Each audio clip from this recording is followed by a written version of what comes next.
Blog जस blog आसतु आज देखा मोमोज केमी बना जाऊँगी घर प्रणाली मोमोज बना देखा तो पछरे मोर गणेश अच्छा पूरा घंटा आ घंटार बाजी 7टा आसन देखा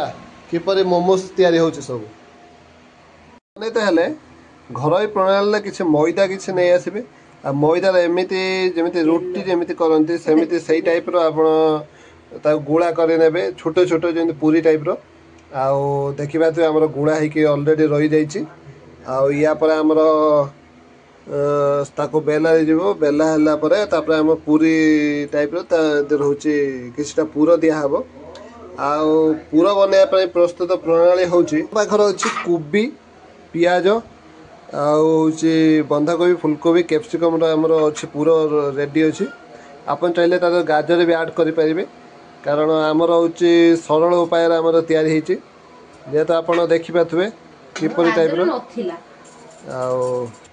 देखा तो एकदम अटा गुड़ा भाया आमर कराई जोटा पूरी टाइप बेला जाऊँगी टी दी साइड तेल मारे जो तेल रिफाइन तेल आप रिफाइन तेल भी मारिपारे खाली तो रिफाइन तेल रिफाइन तेल कौन सोरिष तेल ता द्वारा आम किसी पुर दिज्व आप पुर आमर भेजिटेबल कारण आम नॉन भेज कहीं खाऊना भेज आम सब तैयारी देखिपे यहीपरि प्रणाली आप मोड़ी पारे आप जो टाइप रो मोड़ी ता भर पुर दे पारे कारण घर प्रणाली किसी ये ना निजे तो खावा कथा और किसी ये ना देखिपे 4टी रेडी हो आप चाहिए इडली छांचर भी तैयारी कर रखिपारे मोमोज छांच ना आम इडली छांचर व्यवहार करुँ पुणी गोटे आसी जाइए ये भी बेला हम ए बस यही प्रणाली आपण मैंने रेडी करें मोमोज किपर तैयारी कर इडली छांचर हल्का मात्र पानी ने जमी स्टीम कर तो प्रथम भाजा होता जो आमर मोमोजटा फ्राए होता हल्का फ्राए करेंगे जो आम मसला मोमोज भी फ्राए करें मोमोज फ्राए भी होती मोमोज भी बॉइल भी करें आम फ्राए भी भल लगे बॉइल भी भल लगे कि फ्राए अधिक तेल आम खाऊनी से बॉइल आम इडली छांच नहीं जाइछु नॉर्मल इडली छांच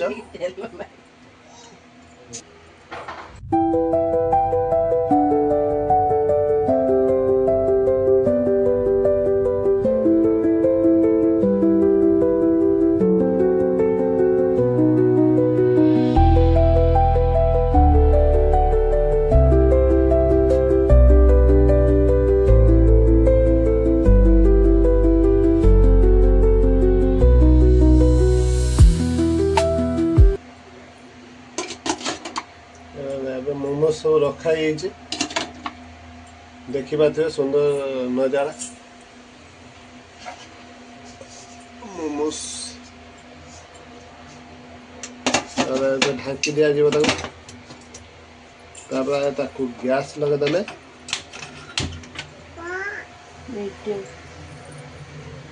मीडियम लेवल रखिए गैस मोमोज रहा मोमोज केते मिनट पे आम छाद 30 मिनट पे हल्का आम 15-20 मिनट पे आम छाद से ऑलरेडी रेडी अच्छी खाली बॉइल हवा था आमर मोमोज रेडी देखा तो केते सुंदर देखा मोमोज पूरा बॉइल हो आम बाहर करना आस्ते आस्ते चामच की आम उल्टे बाहर करना गोटे जगह सिमित काढ़े भी गरम है ना काढ़े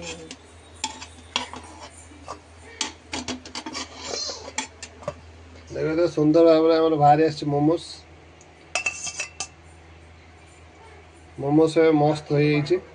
आम पुणी आउ गोटे लेयर आम बाहर करवा देखा मस्त हो मोमोज चटनी बनवाई टमाटो इसटा आमर शुक्ला लंका आ रसुण आ हल्का मात्र जीरा से सब बॉइल हो आम ग्राइंडिंग करदे एबे आमर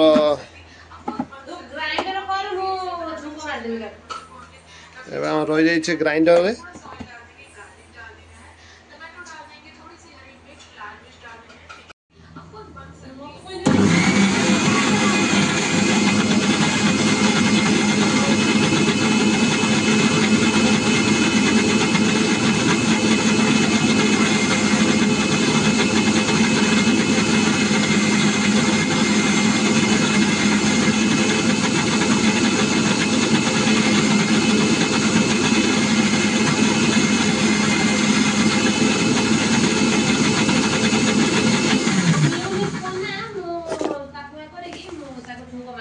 ଏବେ ଆମେ ଦେଖିଦେବା ଟମାଟୋ ଚଟଣି ରେଡ଼ି ଅଛି କି ନାହିଁ। ତ ଟମାଟୋ ଚଟଣି ପୁରା ରେଡ଼ି ହେଇଛି, ପୁରା ମସ୍ତ ଚଟଣି ହେଇଛି। ଆମେ ତାକୁ ବେଶୀ ଲଙ୍କା ପକେଇଲୁ, ଏଥିପାଇଁ କଲର୍ ମାତ୍ର ଟମାଟୋ କଲର୍ ଆସିଛି।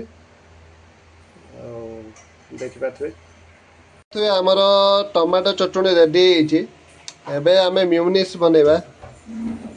ଆଉ ଦେଖିବା ତ ଟମାଟୋ ଚଟଣି କିପରି ହେଇଛି।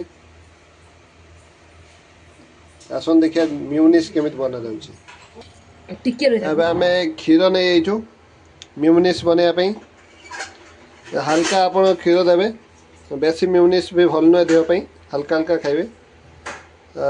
ଥଣ୍ଡା କ୍ଷୀର ନେବେ, ଏବେ ଗରମ କ୍ଷୀର ନେବେନି, ନହେଲେ ମିଉନିସ୍ ହେବନି।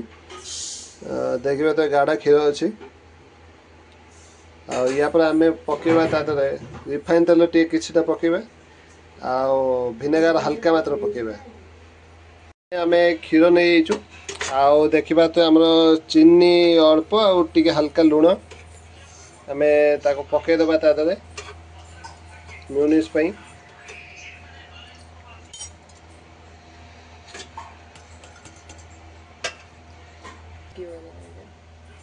ଆମେ ଏବେ ରିଫାଇନ୍ ତେଲ ଦେଇଦେଇଛୁ, ଆଉ ଆମ ଦେଖିପାରୁଥିବେ ତାକୁ ଆମେ ଏବେ ମିକ୍ସିଂ କରିଦେବା। ହାଲକା ହାଲକା ମଝିରେ ମଝିରେ ମିକ୍ସିଂ କରିବେ, ଆଉ ମଝିରେ ମଝିରେ ବି ଦେଖୁଥିବେ କେମିତି ହେଉଛି ନାହିଁ ଗାଢ଼ା।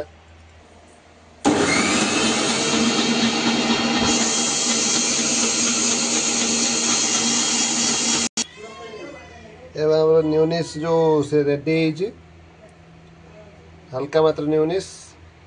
ଆପଣ ଦେଖିପାରୁଥିବେ।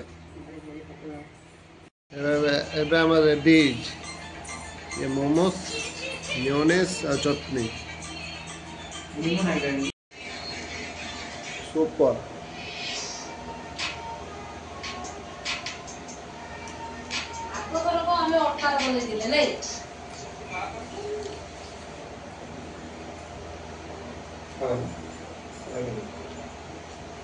ଆପଣ ବି ବନାନ୍ତୁ, ଆଉ କେମିତି ଲାଗୁଛି ଆପଣ ମାନେ କମେଣ୍ଟରେ କୁହନ୍ତୁ।